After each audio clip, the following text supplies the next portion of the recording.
everybody, I am Deepika from LearnoHub, a free learning platform where you can study physics, chemistry, maths, biology absolutely for free only at learnohub.com.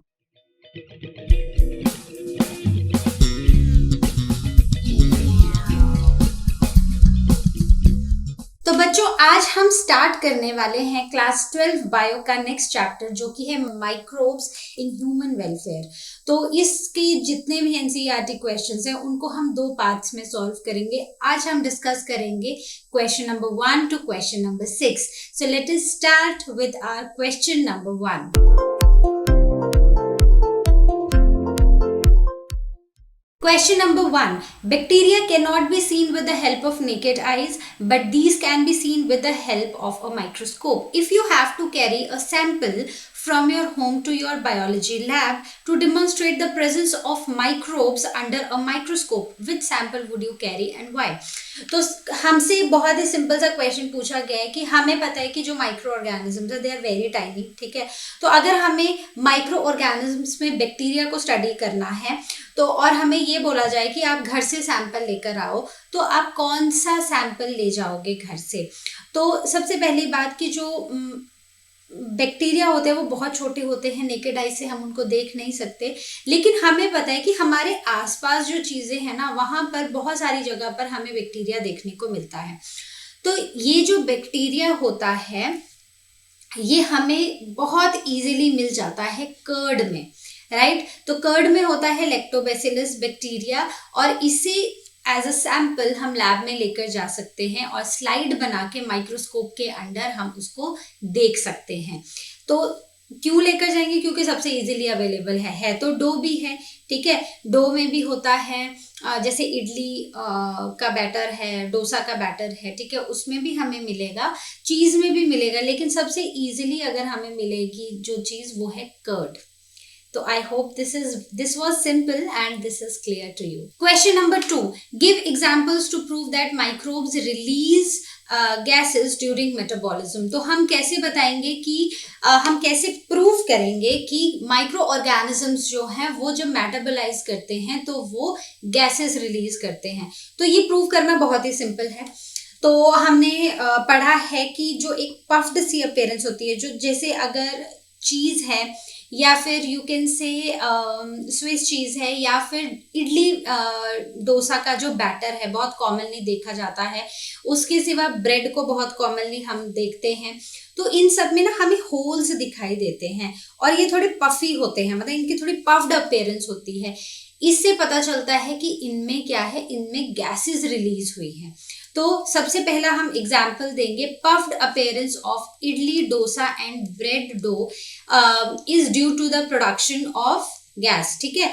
तो क्योंकि ये हमें puffed दिखाई देती हैं, ठीक है, इनमें छोटे छोटे हमें होल्स भी दिखाई देते हैं, तो ये शो करते हैं कि यहाँ पर क्या है, गैस रिलीज हुई है।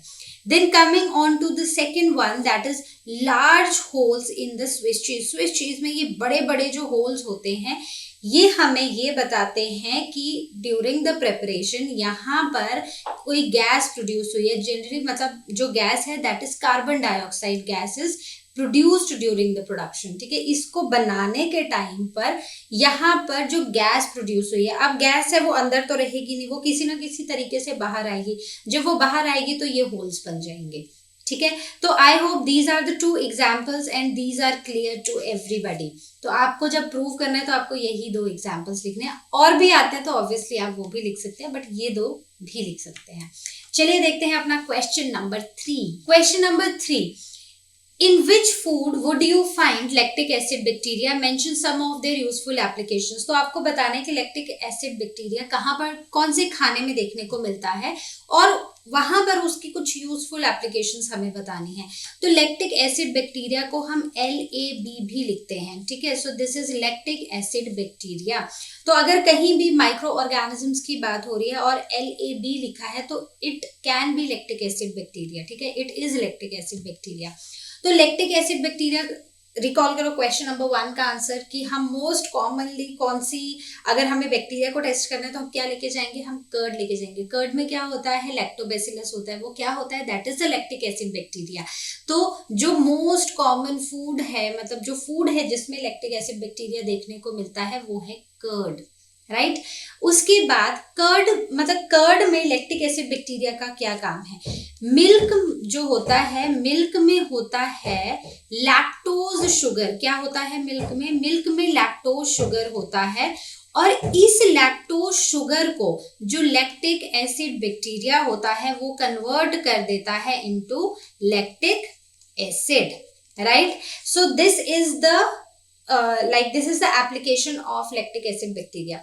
तो अब इसमें मिल्क प्रोटीन होता है, ठीक है। मिल्क प्रोटीन कौन सा होता है, केसिन होता है, वो कोगुलेट हो जाता है और वो लैक्टिक एसिड बना देता है।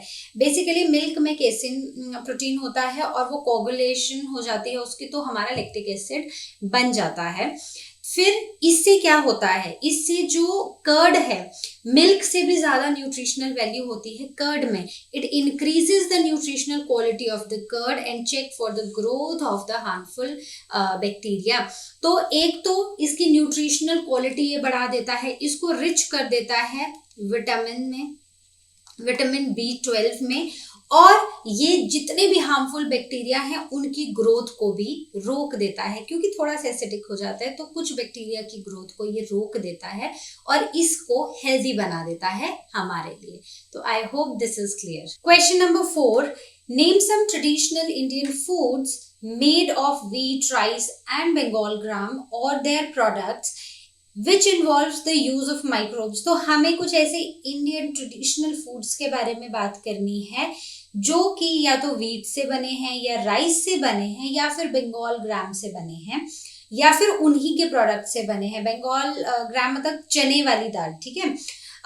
तो हमें, और उनमें माइक्रोब्स का यूज होता है, तो हमें कुछ ऐसे एग्जाम्पल्स बताने। तो अगर हम राइस की बात करें तो राइस से जब इडली और डोसा का बैटर बनता है तो उसमें माइक्रोब्स यूज होते हैं, right. So for rice the example is dosa and idli batter. Then coming on to wheat, तो व्हीट की बनती है ब्रेड, और ब्रेड की प्रोडक्शन में भी क्या यूज होते हैं, माइक्रो ऑर्गेनिजम्स। देन बंगाल ग्राम, बंगाल ग्राम वो जो चने की दाल होती है उससे बनता है ढोकला, जो कि एक गुजराती डिश है, राइट, बहुत टेस्टी लगता है, राइट। तो ढोकला जो होता है उसमें भी माइक्रो ऑर्गेनिजम्स इन्वॉल्व होते हैं। तो बहुत ही सिंपल क्वेश्चन था, आई होप आपको क्लियर भी हुआ होगा। Question number 5, in which way have microbes played a major role in controlling diseases caused by harmful bacteria। तो कैसे माइक्रो ऑर्गेनिजम्स में बहुत ही इंपॉर्टेंट रोल प्ले किया है in controlling the bacterial diseases.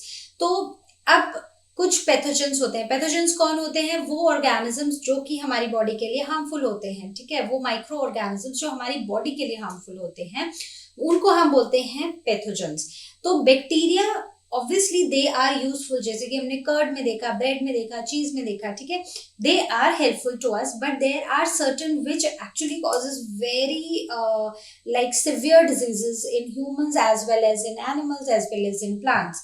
तो माइक्रो ऑर्गेनिजम्स ने ही हमें कैसे हेल्प किया है, तो माइक्रो ऑर्गेनिज्म से हमने एंटीबायोटिक्स प्रोड्यूस की, और वो एंटीबायोटिक्स इन पैथोजेंस के अगेंस्ट बहुत ही इफेक्टिव रही हैं। For example penicillin, it is one of the antibiotic which is produced from Penicillium chrysogenum.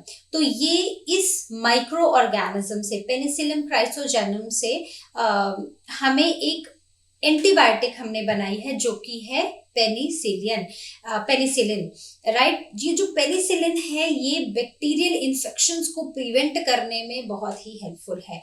Then coming on to streptomycin, streptomycin is again one of the bacterial one of the antibiotic जो कि bacteria के against हमें protect करती है।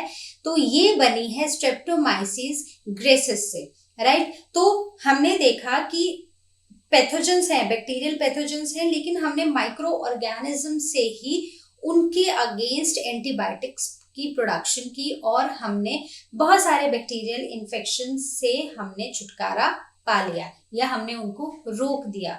तो बहुत ही simple question है, आप इसमें और भी एग्जाम्पल्स लिख सकते हैं, मैंने 2 दिए हैं, आप और भी एग्जाम्पल्स आप इसमें ऐड कर सकते हो। Question number 6, name any 2 species of fungus which are used in the production of antibiotics. तो एंटीबायोटिक्स की प्रोडक्शन में हमें कोई ऐसी 2 स्पीशीज बतानी है जो कि जिनसे हमने एंटीबायोटिक्स बनाई है, ठीक है, कोई ऐसी 2 फंगल स्पीशीज बतानी है जिससे एंटीबायोटिक्स हमने प्रोड्यूस की हैं।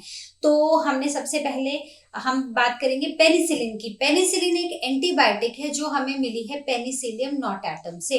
तो वैसे ही पेनिसिलिन की एक और स्पीशीज है दैट इज क्राइसोजेनम, उससे भी हमें पेनिसिलिन एंटीबायोटिक मिली है।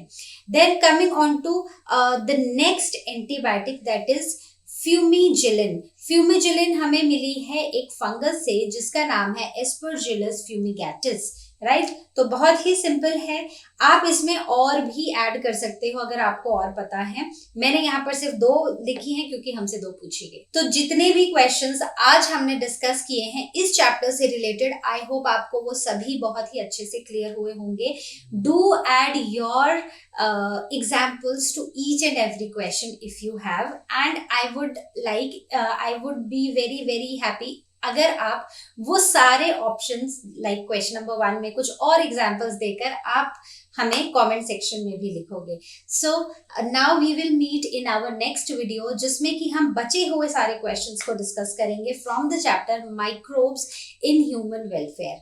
तो अब मिलते हैं अपनी नेक्स्ट वीडियो में, और जैसा कि आप जानते हैं लर्नो हब फ्री है पर बेस्ट है।